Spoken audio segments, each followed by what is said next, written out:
नमस्कार, मैं अंजना और आप देख रहे हैं HR02 सिटी न्यूज। आइए बढ़ते हैं आज की बड़ी खबर की ओर। सांवरे की दीवानी, कान्हा की मस्तानी किरण देवी जिसके घर में आ गए बांके बिहारी।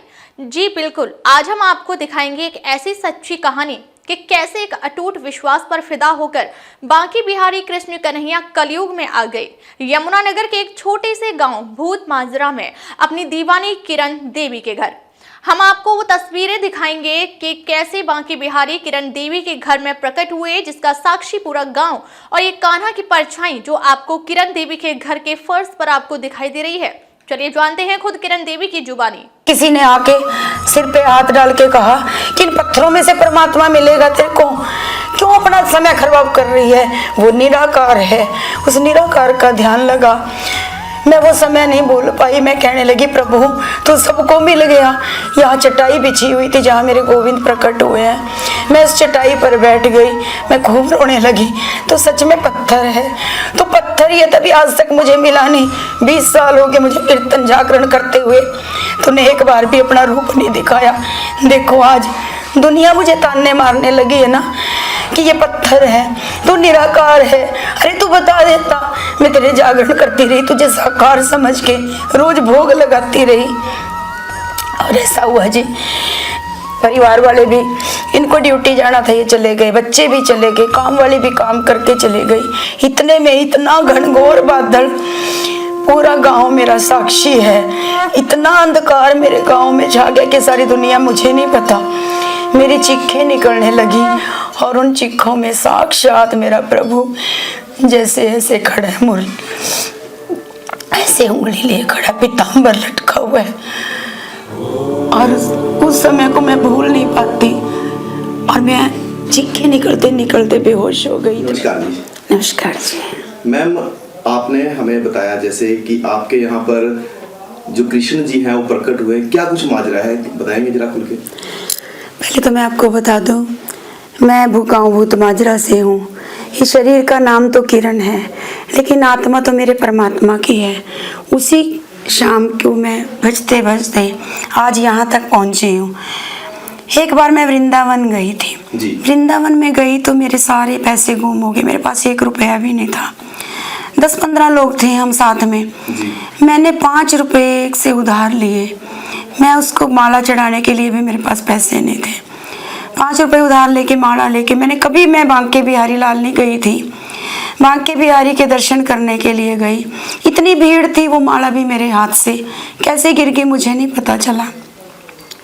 खाली हाथ मैं प्रभु को देखूं और रोऊं। मैं उनको कह रही हूँ कि आज मैं तेरे लिए कुछ भी नहीं लेके आई, भले ही आपके पास लाख करोड़ हो। आज तो आपका गूगल पे ना जाने क्या क्या चलता है, लेकिन उस समय कुछ नहीं हुआ करता। ये 2012 की बात है, उस समय की।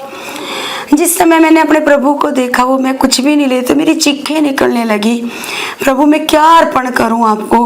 मैं दिन रात कीर्तन करती थी, रोती थी, मेरे शाम सावन बीतता जाए मेरे शाम ना आए, यही मैं भजन गाया करती थी। जब मैं इतनी चिक्के मार के रोने लगी तो पता, कहते हैं भगवान को भी तरस तो आता ही है अपने भक्तों पर। जैसे लगा कि 2 हाथ बाहर आए उनके, 2 हाथों से उन्होंने इतनी बड़ी माला मेरे, ये मुझे कुछ नहीं देखा किसने फेंकी, और मेरे गले में माला थी। जैसे उन्होंने माला डाल के मेरे को अपना बना लिया, इतने 2 बड़े बड़े नैन दिखने लगे मेरे को। मैं आ तो गई वहाँ से 3 दिन 4 दिन रह के, लेकिन मेरी हालत ऐसी हो चुकी थी कि मैं उनका वो रूप नहीं भूल पाती थी। मैं पल पल रोती थी। परिवार वाले, घर वाले भी मुझे कहने लगे इसका पागल हो गई है, दिमाग के डॉक्टर को दिखाओ, यहाँ दिखाओ, दवाई कराओ, कुछ इलाज। फिर जब लोग घर वालों से छिप के मैं मुँह में कपड़ा डाल डाल के चिक्के मार के रोती थी कि गोविंद मुझे एक बार वो रूप दिखा दो जो तूने मुझे वृंदावन दिखाया था। समय बीतता चला गया।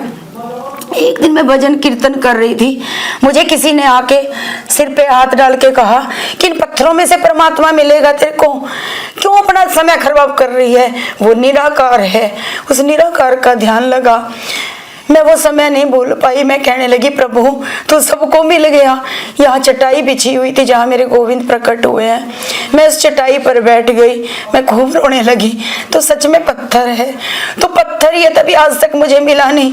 20 साल हो गए मुझे कीर्तन जागरण करते हुए, तूने एक बार भी अपना रूप नहीं दिखाया। देखो आज दुनिया मुझे ताने मारने लगी है ना कि ये पत्थर है, तू निराकार है। अरे तू बता देता, मैं तेरे जागरण करती रही, तुझे साकार समझ के रोज भोग लगाती रही। और ऐसा हुआ जी, परिवार वाले भी, इनको ड्यूटी जाना था, ये चले गए, बच्चे भी चले गए, काम वाले भी काम करके चले गए। इतने में इतना घनघोर बादल, पूरा गांव मेरा साक्षी है। इतना अंधकार मेरे गांव में छा गया कि सारी दुनिया मुझे नहीं पता।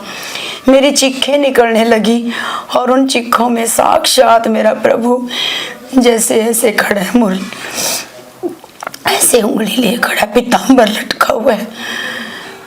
और उस समय को मैं भूल नहीं पाती और मैं चीखें निकलते निकलते बेहोश हो गई। इतने में ही सामने मेरी कामवाली का घर है और लोग भी आ गए। सबने मीडिया वालों पे ये फोटो भेज दी।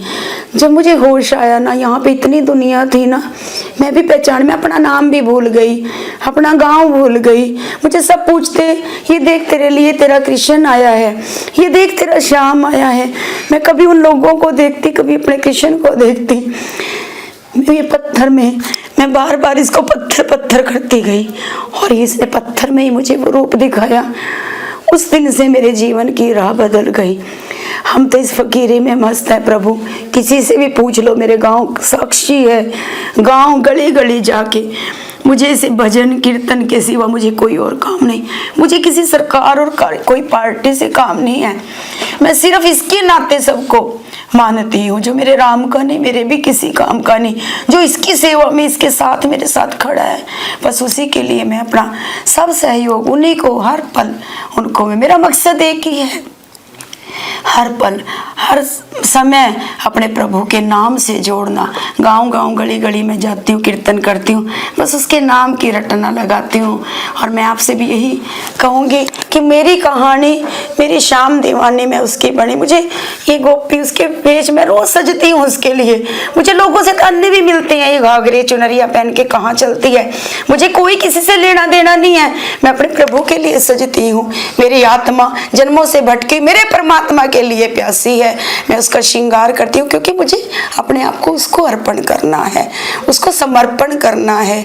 जय श्री राधे, जय श्री राधे। यही मेरी कहानी है।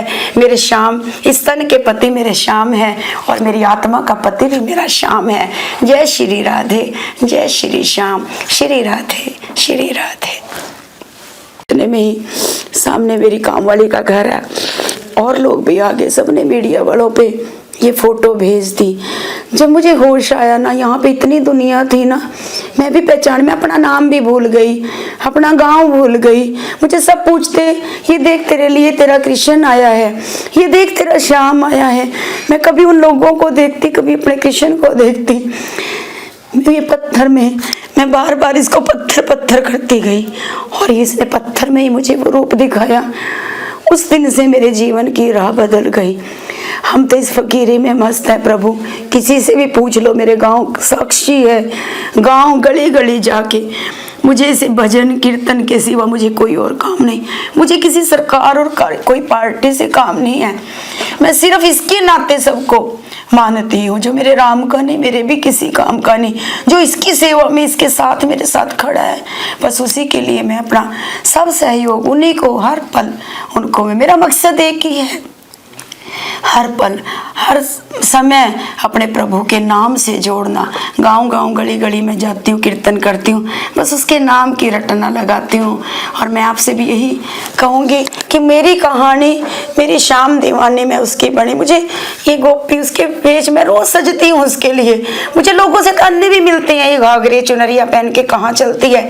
मुझे कोई किसी से लेना देना नहीं है, मैं अपने प्रभु के लिए सजती हूँ। मेरी आत्मा जन्मों से भटकी मेरे परमात्मा के लिए प्यासी है, मैं उसका श्रृंगार करती हूँ, क्योंकि मुझे अपने आप को उसको अर्पण करना है, उसको समर्पण करना है। जय श्री राधे, जय श्री राधे। यही मेरी कहानी है। मेरे श्याम, इस तन के पति मेरे श्याम है और मेरी आत्मा का पति भी मेरा श्याम है। जय श्री राधे, जय श्री श्याम, श्री राधे, श्री राधे। वो बुलाते हैं, फिर कीर्तन करवाते हैं, इसलिए अपनी महफिल अपने आप सजा रखी है। मेरा कोई योगदान नहीं है, ना कोई सहयोग है। मैं जिस दिन रात को रोती हूँ ना, गोविंद आज मेरा दिल नहीं लग रहा, उसी पल फोन आ जाता है सुबह ही कि आज हमारे गांव में आना है आपको। एक पल भी मुझे टाइम नहीं है।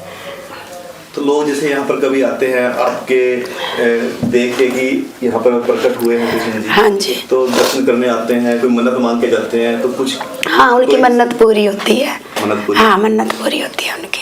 ठीक है। राधा रानी जागरण मंडली, कीर्तन मंडली है। हाँ, तो आप मतलब सभी जगह जाते हैं हाँ करने के लिए? हाँ सभी जगह जाती हूँ और ऑल इंडिया यात्रा दर्शन करवाती हूँ सबको, जहाँ पे भी कोई जाना चाहे। उनकी बस ऑर्गेनाइजर, मतलब सारा कुछ काम करती हूँ उनका, उनकी सेवा में हर पल खड़ी रहती हूँ। कोई मेरे पास 10-20 नौकर चाकर नहीं है, लेकिन बस मेरा गोविंद लेफ्ट चलता है। 10-10 बसें, 6-6 बसें कहीं पर भी। कॉन्टेक्ट नंबर वगैरह है जिससे हमारी चैनल की पब्लिक आपसे कॉन्टेक्ट कर सके? हाँ यही नंबर है मेरा। आप एक बार नंबर शेयर कीजिए। हाँ 9355567175, 93 555 67 175। किरण आपका अपना नंबर? ये मेरा अपना नंबर है। ये सब बच्चे जो सेवा करते हैं वो सब कांटेक्ट रखते हैं, मतलब सब लोगों से जी। फिर वो उनके नाम लिस्ट बना लेते हैं कि इनको यहाँ जाना है, चंडीगढ़ से, पंचकुला से। तो आपकी क्या सेवा वगैरह रहती है? जैसे कोई आपको अगर बुलाता है तो चार्जेस वगैरह कुछ भी खर्चा नहीं। मैम आज आपने जैसे यहाँ पर कृषि मंत्री श्याम सिंह राणा जी भी आए थे, हाँ जी, ठीक है, और आपके 18 नंबर जो है भाजपा के पार्षद उम्मीदवार उज्जवल भी वहाँ पर थे, हाँ जी। तो क्या कुछ मकसद था उनको, जैसे आपने तो जागरण किया हुआ था, उसमें उनका मकसद क्या था बुलाने का? देखो जब ये गली बिल्कुल ये सड़कें बन रही थी तो ये फटी पड़ी थी 2 महीने से, बिल्कुल काम नहीं हो पा रहा था। मैं इनके पास गई तो मैंने कहा कि शिवरात्रि के दिन आपको वहाँ आना है और मैंने वहीं पर भी अपना दरबार सजाना है, क्योंकि मेरी संगत बढ़ती जा रही है, मैं अंदर भी नहीं लगा सकती, मेरे पास कोई जगह नहीं है। तो इन्होंने कहा कि ठीक है जाओ आपकी गली बन जाएगी, और आज उसी जीटी रोड बनवा दिया इन्होंने। इनका धन्यवाद के लिए मैंने बुलाया था इनको, है आज कार्यक्रम के तहत बुलाया था। तो मैं किसी पार्टी से नहीं जुड़ी, मेरी पार्टी मेरा प्रभु है जो राम का नहीं, मेरे भी किसी काम का नहीं है वो, तो इसी से जुड़े हैं। वो आए, उन्होंने दर्शन किए, उन्होंने उनका सहयोग अगर जहाँ तक होगा हम करेंगे उनका सहयोग, क्योंकि जो इस सेवा में खड़ा है ना तो हम भी उनकी सेवा में खड़े होंगे। ठीक है, मतलब आपका जो है जो विजन था वो समाज सेवा के लिए, समाज सेवा के लिए है। मंदिर के सामने इतनी जोड़ी पड़ी है वो, और गंदगी है मंदिर के सामने, किसको अच्छी लगती है गंदगी? हम अपने घर के आगे नहीं गंदगी चाहते, भगवान के घर के अंदर गंदगी कैसे हो? तो हमने उनसे यही कहा, जब नाले बन गए हैं, पानी की निकासी हुई, वहाँ पे हमारे पास कोई जगह नहीं है, ना कोई आश्रम है ना कोई धर्मशाला है, वहाँ पे एक ऐसी धर्मशाला है, कुछ बनवा दे ताकि हम कोई भी प्रोग्राम करें। देखो गरीब लोग भी हैं, बड़े तो बड़े बड़े पैलेसों में चले जाते हैं, मेरी तो गरीब जनता है वो कहाँ जाए? वहाँ पे कोई हाल बन जाए, कुछ बन जाए, ताकि आगे के कोई अच्छे प्रोग्राम हम वहाँ पे कर सके। क्योंकि मेरी भागवत होती है, कम से कम हजारों बंदा होता है यहाँ पे, मेरे पास जगह की कमी के कारण दिक्कत आती है बहुत, वही हमने उनसे मांग की है। ठीक है, वो भी एक निस्वार्थ है। हाँ निस्वार्थ सेवा, नहीं वैसे नहीं, निस्वार्थ सेवा के लिए। वो तो ये है कि चलो आचार संहिता लगी हुई है, हाँ जी, घोषणा नहीं कर पाए, हाँ जी, लेकिन उम्मीद है आपको कि हाँ उम्मीद मुझे पूरी है, क्योंकि आज तक जो भी मांगा हमें मिला है। जी मैम, थैंक यू। अब तक के लिए बस इतना ही, फिर मिलते हैं एक ऐसी ही बड़ी खबर के साथ। तब तक के लिए नमस्कार और देखते रहिए HR02 सिटी न्यूज।